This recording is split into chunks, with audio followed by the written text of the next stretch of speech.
নমস্কার বন্ধুরা, পূর্ণিমা রান্নাঘরে তোমাদের স্বাগত। আজকের সম্পূর্ণ একটা অন্যরকম গ্রেভি চাউমিন, চিংড়ি মাছ দিয়ে গ্রেভি চাউমিনের রেসিপি নিয়ে চলে আসলাম। আর এই গ্রেভি চাউমিন রেসিপিটা লাস্ট পর্যন্ত দেখতে থাকো। খুব সহজে আর অসাধারণ খেতে।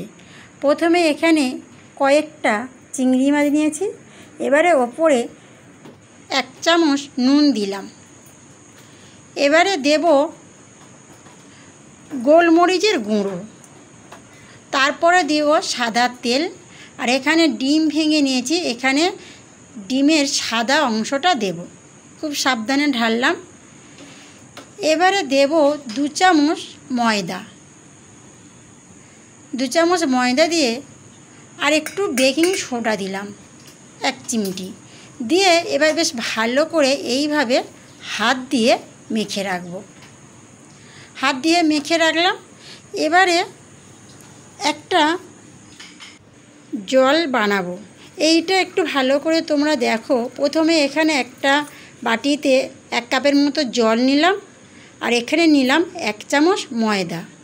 এবারে দিলাম 1 চামচ সয়া সস, 2 চামচ সয়া সস, আর এখানে দেব 1 চামচ অস্টা সস। অস্টা সসের জায়গায় তোমরা টমেটো সস ব্যবহার করতে পারো। আর দিলাম 1 চিমটে চিনি।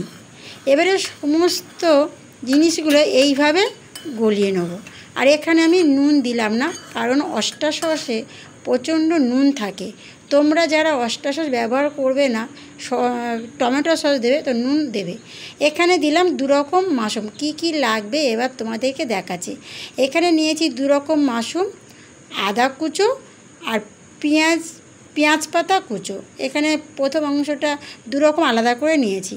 তোমরা মাশরুমের জায়গায় ক্যাপসিকাম ব্যবহার করতে পারো। প্রথমে তেল গরম করলাম, করে একটা একটা করে চিংড়ি এইভাবে ভেজে নেব। আর এই রান্নাটা সম্পূর্ণ আলাদা। আর চিংড়ি মাছের গ্রেভি খুব সহজেই বানানো যায় আর খেতে অসাধারণ। ঠিক আমি যেভাবে দেখাচ্ছি এইভাবে যদি তোমরা বানাও। আর বন্ধুরা, যদি ভিডিওটা ভালো লাগে আমার চ্যানেলটা সাবস্ক্রাইব করুন। আর যারা করেছেন তাদের অনেক অনেক ধন্যবাদ পাশে থাকার জন্য। তো চিংড়ি মাছ বেশি ভাজবো না। চিংড়ি মাছ বেশি ভাজলে চামড়া হয়ে যায়। এই রকম ভেজে নিলাম চিংড়ি মাছ। এবার ওই তেলের মধ্যে আদা কুচো দিলাম। যারা ঝাল খেতে পছন্দ করো তারা কাঁচা লঙ্কা ব্যবহার করতে পারো। এবারে সমস্ত মাশরুমগুলো দিলাম। এখানে 2 রকম মাশরুম আর পেঁয়াজ পাতার গোড়াগুলো দিলাম। দিয়ে এইভাবে 3 থেকে 4 মিনিট এইগুলো ভেজে নেব। আর এটা আগেই বলেছি, চিংড়ি মাছের গ্রেভি চাউমিন। তো একবার এইভাবে বানিয়ে খেয়ে দেখো। চাউমিন তো অনেকের সময় অনেক রকম খেয়েছো, তো এইটা একবার খেয়ে দেখো। এবারে মাশরুমগুলো ভাজা হয়ে গেছে। এবার চিংড়ি মাছগুলো দিয়ে আরও 1 মিনিট এইভাবে নাড়াচাড়া করে নেব।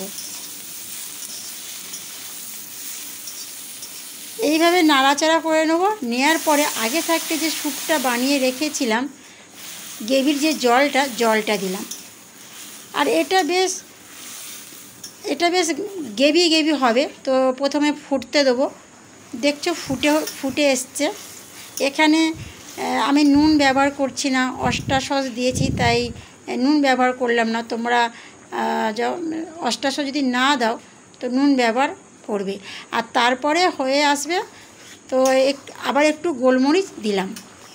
যেহেতু আমি এখানে কাঁচা লঙ্কা দিইনি, তাই গোলমরিচ দিলাম। আর ঠিক এই রকম ঘন হবে।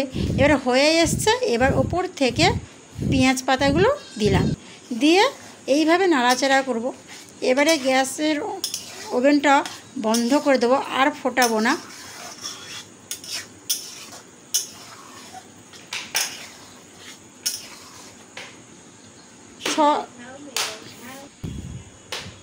তো হয়ে গেল। এবারে একটা জায়গায় ঢেলে নিচ্ছি। আর পাশে আমি চাউমিন সেদ্ধ করতে বসিয়েছি। নুন দিয়ে 10 মিনিট চাউমিনটা সেদ্ধ করতে বসিয়েছি। এবারে কিভাবে চাউমিনটা বানাবো সেটা তোমাদেরকে দেখাবো। চাউমিন সেদ্ধ করে ঠান্ডা করে নিয়েছি। এবারে একটা ফ্রাই প্যানে তেল দিলাম। ফ্রাই প্যানটা গরম হওয়ার পরে এইভাবে চাউমিনটা দিলাম। চাউমিনটা দেওয়ার পরে এইভাবে বেশ নাড়াচাড়া করে চাউমিনটা ভেজে নেব। আর তোমাদের অনেক অনেক ধন্যবাদ লাস্ট পর্যন্ত দেখার জন্য। তোমরা অনেক সময় অনেক চাউমিন দেখেছো, তো আজকের এই যে চাউমিনটা সম্পূর্ণ আলাদা রকমের চাউমিন তোমাদের সামনে নিয়ে এলাম। চাউমিনগুলো এইভাবে ভেজে নেব। ভেজে নিয়ে তার ওপর থেকে এইভাবে গ্রেভিটা দেব। তো এই হয়ে গেল চিংড়ি মাছের গ্রেভি চাউমিন। এই চাউমিনটা দিয়ে আর এই গ্রেভি দিয়ে মাখিয়ে মাখিয়ে খেতে হবে। তো বন্ধুরা, ভিডিওটা আজকের এই পর্যন্ত। দেখা হচ্ছে পরের ভিডিওয়।